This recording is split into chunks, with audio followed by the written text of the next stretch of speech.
Malungkot ang nagdaang Pasko para sa mga pamilyang nawala ng mahal sa buhay dahil sa baha ngayong Kapaskuhan. Isa po ang nalunod sa Borongan, Eastern Samar ayon sa Office of Civil Defense.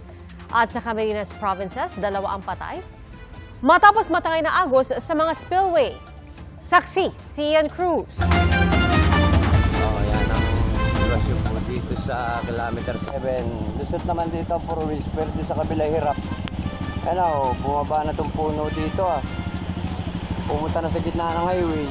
Pahirapan ang pagbaybay sa bahaging ito ng Barangay Pagsaysay sa Infanta, Quezon araw mismo ng Pasko.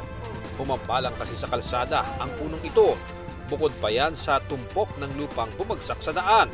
May pagguho rin ng lupa sa Barangay Pandan sa Real.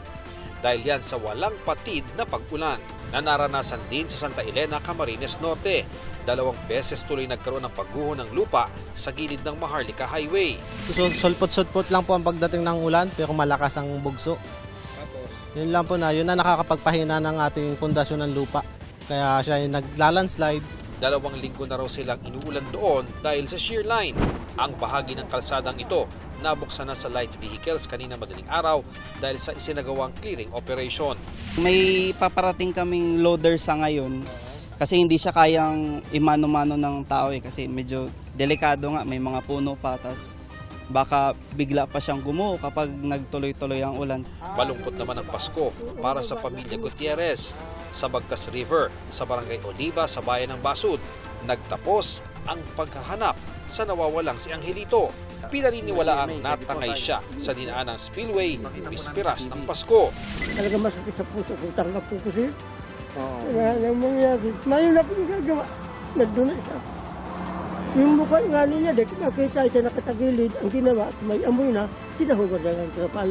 Natagpuan na rin ang bangkay ng isang lalaking tinangay ng baha habang tumatawid sa spillway sa Barangay San Vicente sa Lupi, Camarines Sur noong bisperas ng Pasko. Ayon sa MDRRMO, tinangay ng malakas na agos ang biktima at kanyang kalabaw. Sa bayan ng Lupi pa rin, isang linya lang ang pinapadaanan sa bahagi ng Andaya Highway. Ayon sa DPWH, ayusin nila agad ang kalsada para hindi magdulot ng matinding traffic. May kabaan kasi itong ginagawa siya pero pinipit po namin matapos bago magbagong taon. Naresolve na po natin yung congested traffic dyan. Lumubog at nagkabitak-bitak din sa ilang bahagi ng Libmanan.